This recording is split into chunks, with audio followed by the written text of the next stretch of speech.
When you've invested 7 years of your life into someone, you'd think it would mean something. For me, Mason, those years were supposed to be the foundation of forever with Lauren. At 32, I believed I had found my person, my partner in every sense of the word. Lauren, 29, and I had been through everything together: laughter, struggles, dreams we wove into plans for a future that felt so tangible. But beneath the surface of our seemingly perfect relationship, cracks were forming, cracks I ignored because I loved her too much to see them clearly. Our engagement wasn't just about rings or ceremonies. It symbolized trust, respect, and shared dreams. Yet now, as doubts clawed at my mind like an unrelenting storm, I realized how fragile that foundation truly was. The woman who once promised me her forever seemed distant, secretive, and different from the one I fell in love with. Something dark lurked beneath her smiles, something I couldn't yet name but feared would shatter everything. When it came to Lauren, I've always poured my heart into everything I did for her. As a mechanical engineer, precision is in my blood, but woodworking, that's where my soul lives. It started as a hobby when I was younger, a way to escape the relentless grind of equations and deadlines, but over time, it became so much more. Every piece I made carried a part of me, raw and unfiltered. So when the moment came to propose, buying some generic ring felt like an insult to what we had built together. No, this had to be personal. This had to mean something. I spent weeks designing that damn ring, late nights hunched over sketches, trying to get every curve just right. A rose gold band with a sapphire centerpiece because Lauren loved things that were unique, understated, yet breathtakingly beautiful. The materials alone cost me $2,600, but honestly, the money didn't matter. It was the hours I invested, the care, the love. Each scratch on my hands from sanding, each burn from the polishing tools, it all meant her. But here's the thing, making that ring wasn't easy. There were days when I thought I'd never finish it. Nights when frustration clawed at me because the metal wouldn't bend the way I wanted or the stone wouldn't set flush. I remember one night vividly. I must have stayed up until 4 a.m., my eyes burning, my hands trembling, not just from exhaustion but from fear. Fear that maybe she wouldn't like it, fear that all this effort would feel insignificant compared to store-bought perfection. But then I reminded myself why I was doing it: for us, for the future we dreamed about. And when I finally slid that ring onto her finger during the proposal, watching tears stream down her face, God, it felt worth it. She kept saying how much she loved it, how special it was. Hell, she even showed it off to everyone who'd look twice. It started subtly, so subtle that I almost convinced myself I was imagining things. For 2 years, Lauren never took off that ring, not once. It was always there, gleaming on her finger like a silent promise between us. But then, 3 weeks ago, it vanished. At first, I thought maybe she'd accidentally left it at home or taken it off while washing dishes. People do that, right? Except Lauren didn't. She wasn't careless with things she claimed to love. The first time I noticed, we were getting ready for dinner. I glanced at her hand as she adjusted her bracelet, and my stomach dropped. The ring wasn't there. My throat tightened, but I bit back the question gnawing at me. Maybe it was nothing. Maybe she forgot. But then it happened again, and again. Days passed, and still no ring. Every glance at her bare finger felt like a punch to the gut, a glaring absence of something I poured my heart into creating. Finally, one evening, I couldn't stay quiet anymore. "Hey," I said casually, trying to mask the storm brewing inside me, "where's your ring? Haven't seen you wearing it lately." Her reaction stopped me cold. She froze for half a second, just long enough for me to catch the flicker of panic in her eyes before she forced a smile. "Oh, I took it to the jeweler to get it cleaned," she said quickly, too quickly. But here's the thing, Lauren has never taken that ring to a jeweler.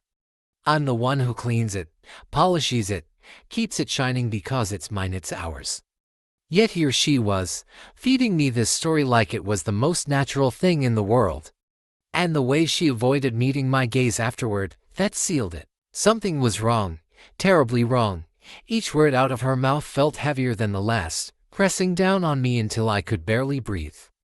I wanted to believe her, I really did, but every instinct screamed that she was lying. I thought I'd hit rock bottom when Lauren admitted she'd pawned the ring. But what came next shattered whatever fragile trust I had left. As I sat there, staring at her laptop screen, her private messages glaring back at me, I realized the truth was far worse than I imagined. It wasn't just about the money or even the trip. It was the way she flaunted my betrayal like it was some kind of trophy. In their group chat, Lauren didn't hesitate to brag about how smart she'd been. "Guys, you won't believe this, but I pawned my engagement ring," she wrote, followed by a laughing emoji. "Mason has no idea. He's clueless." My stomach churned as I scrolled further. Kelly replied with praise, "Oh my god, girl, that's genius.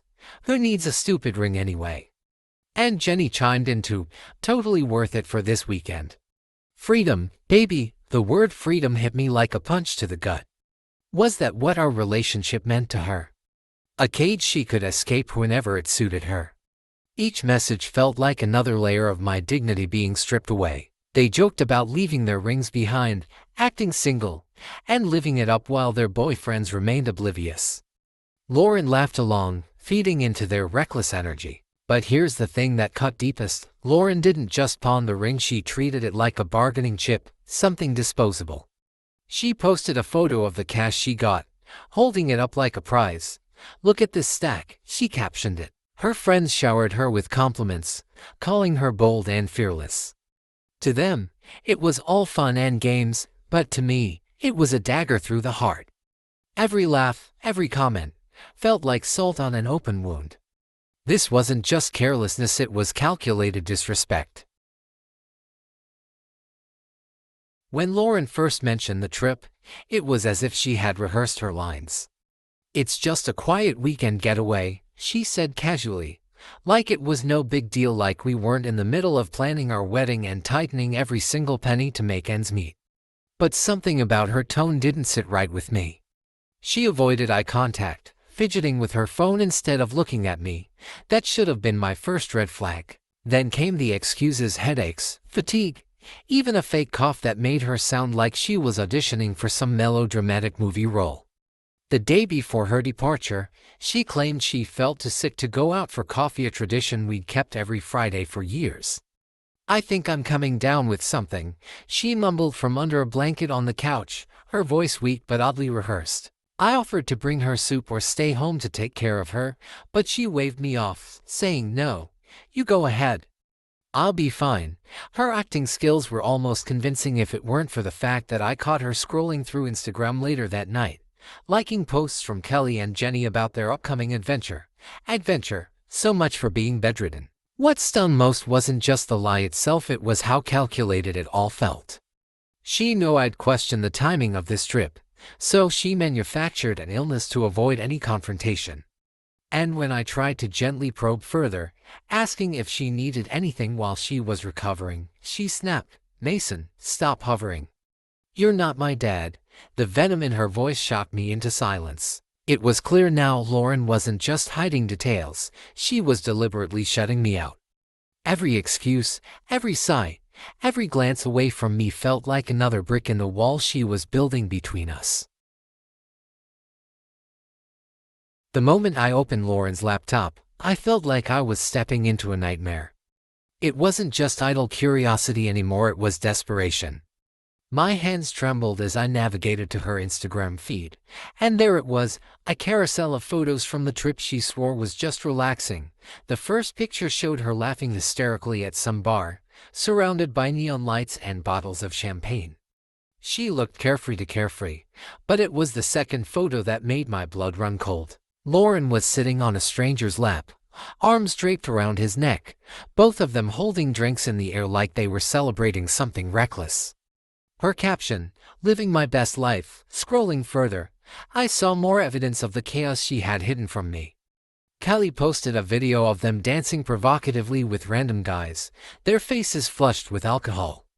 Jenny tagged Lauren in another post, "Single for the weekend. Who's coming with us?" Single. That word burned in my mind. How could she even think about pretending to be single while wearing my ring, or rather, after pawning it? Each image felt like a punch to the gut, but none hit harder than the comments section under one of Lauren's posts. Someone asked, "Wait, aren't you engaged?" And her reply, a laughing emoji followed by, "Not this weekend." I couldn't breathe. This wasn't just a harmless getaway. It was betrayal wrapped in glitter and lies. The woman I thought I knew, the one I poured my heart into building a future with, was gone. In her place was someone reckless, selfish, and completely disconnected from the promises we'd made. Every laugh captured in those pictures mocked me. Every drink raised felt like a slap in the face. Lauren didn't just lie, she erased me entirely.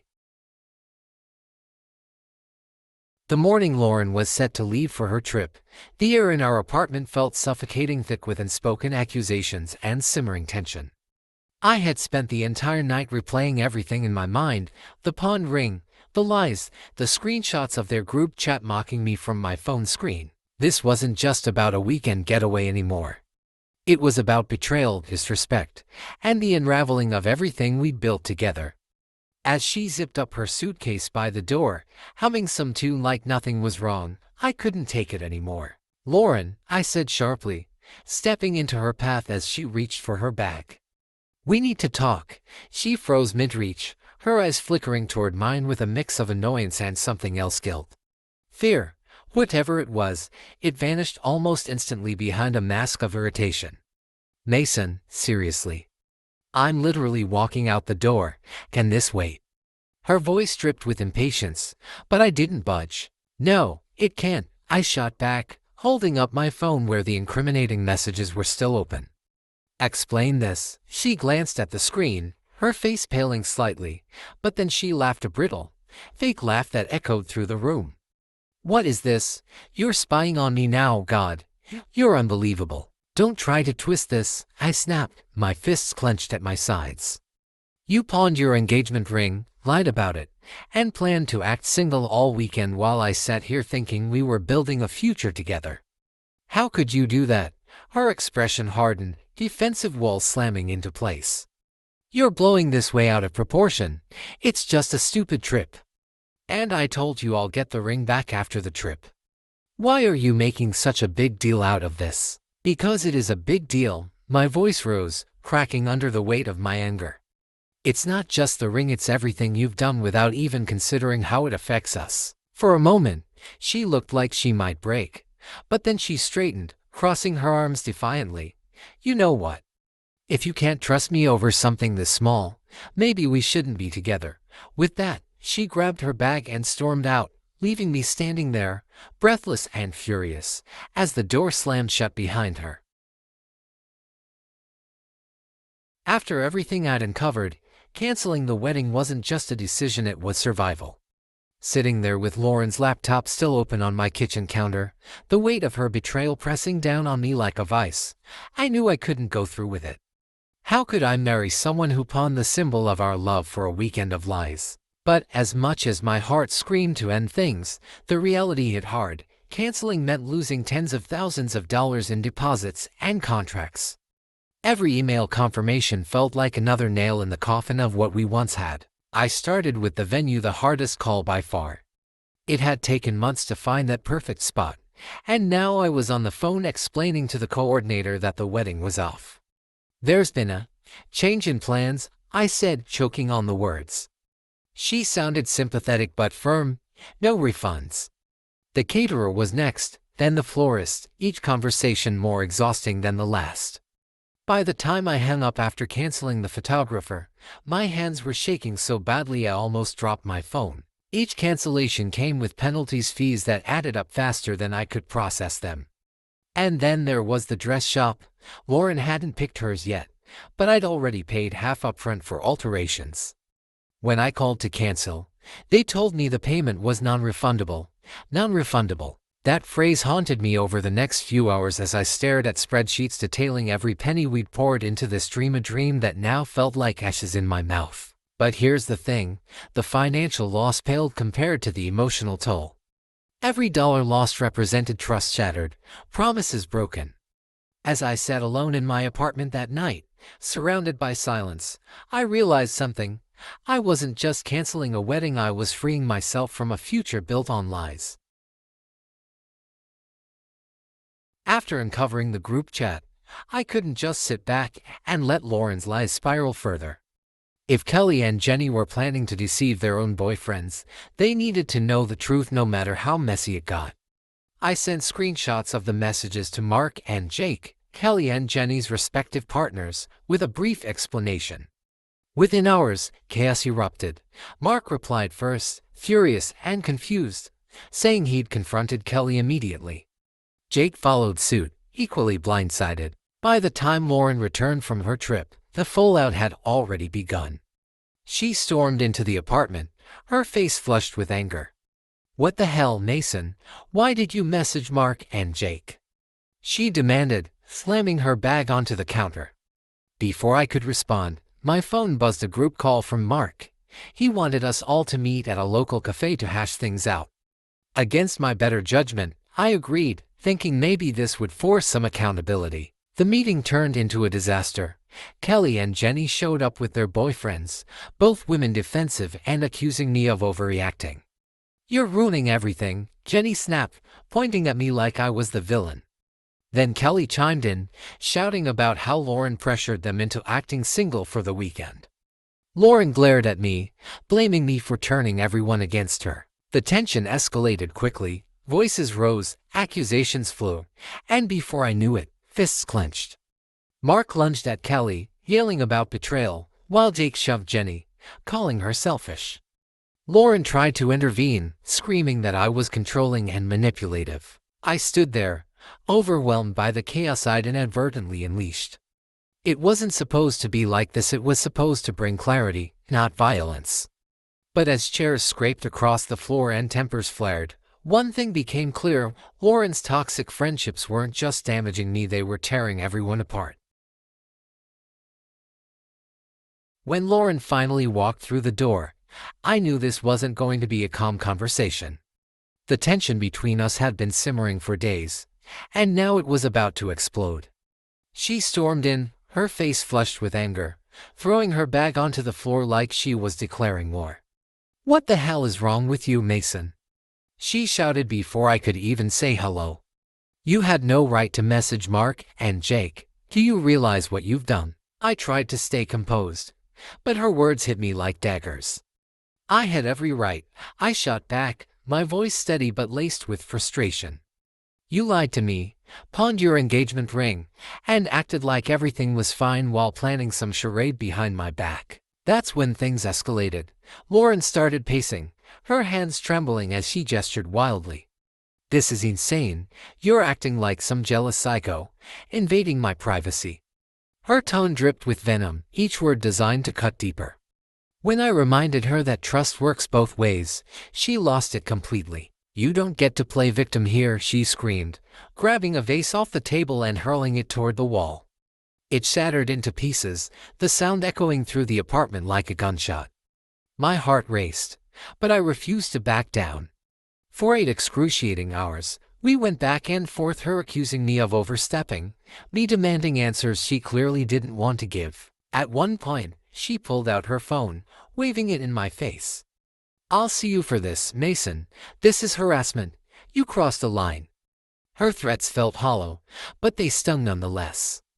Every insult, every accusation, only confirmed what I already knew: Lauren wasn't willing to take responsibility for her actions. By the end of it, we were both exhausted, voices hoarse, emotions raw.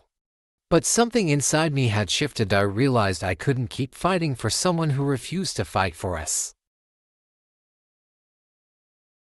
I couldn't let it go. The ring, it wasn't just a piece of jewelry. It was a part of me, something I poured my soul into creating. But Lauren had pawned it without a second thought, treating it like some disposable object. So, I made it my mission to get it back. For days, I scoured the city, visiting nearly 20 pawnshops, each one more frustrating than the last. At every stop, I felt the weight of suspicion in the clerk's eyes as they sized me up. "You sure you're not trying to pull something?" one asked bluntly, his tone dripping with accusation. Another outright refused to help, muttering about scammers under his breath.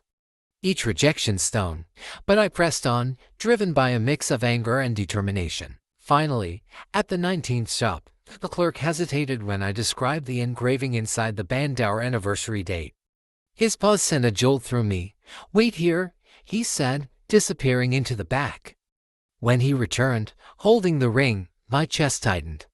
There it was, the symbol of everything we'd lost, now sitting cold and lifeless on the counter. I paid the redemption fee, my hands trembling as I held it again. The moment was bittersweet, reclaiming what was mine, yet knowing its meaning was forever tarnished. Lauren didn't deserve this ring anymore. Neither did I.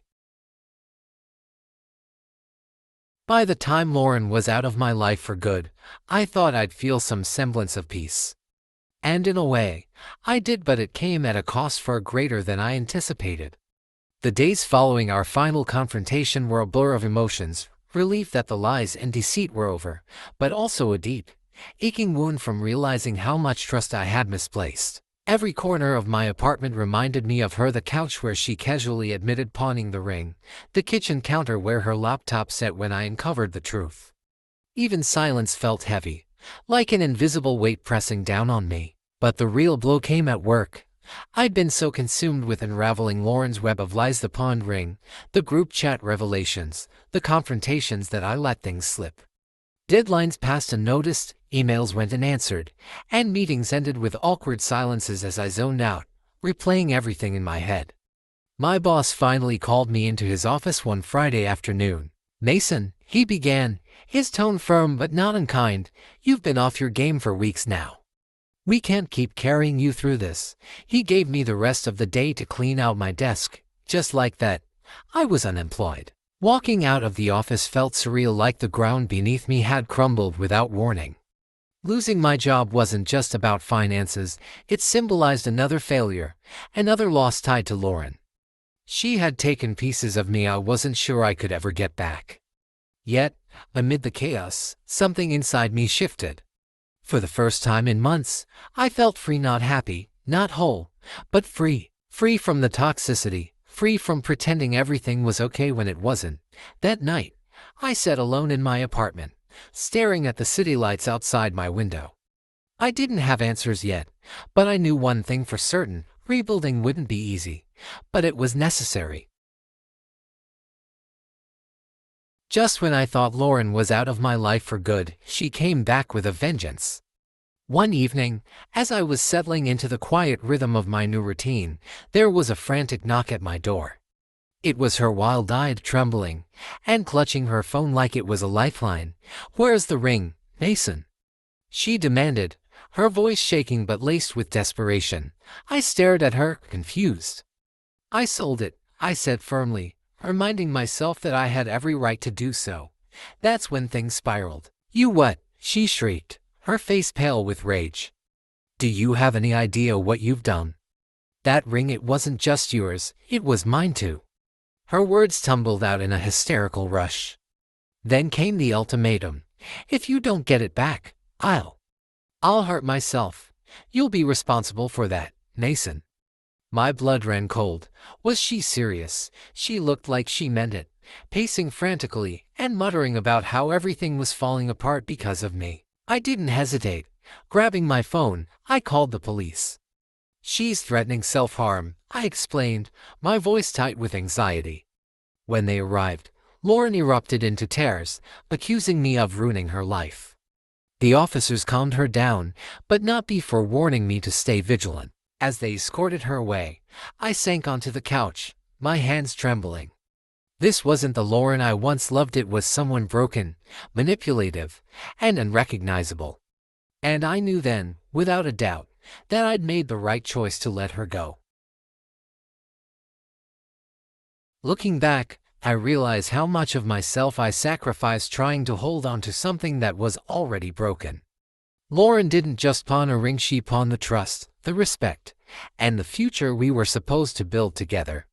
Every time I ignored the red flags, the excuses, the dismissive tone, the secrets, I told myself it was for the greater good, that love meant compromise. But what kind of love demands you silence your instincts? What kind of partnership thrives on lies? The hardest part wasn't losing her, it was admitting to myself that I had stayed too long, hoping she'd change. I convinced myself that if I loved her enough, she'd see the value in us. But no amount of love can fix someone who doesn't want to be fixed. When I finally let go, it felt like stepping out of a storm into calm air. Yes, there were scars, financial losses, sleepless nights, and the haunting memories of betrayal, but there was also clarity. If I hadn't walked away, I'd still be trapped in that toxic cycle, sacrificing pieces of myself for scraps of affection. Letting go taught me this: short-term pain is nothing compared to the weight of staying where you're not valued. Lauren may have been my fiancée, but that didn't give her the right to treat me as disposable. Sometimes, walking away isn't failure, it's survival. And now, with every step forward, I feel lighter, freer, and closer to the life I truly deserve.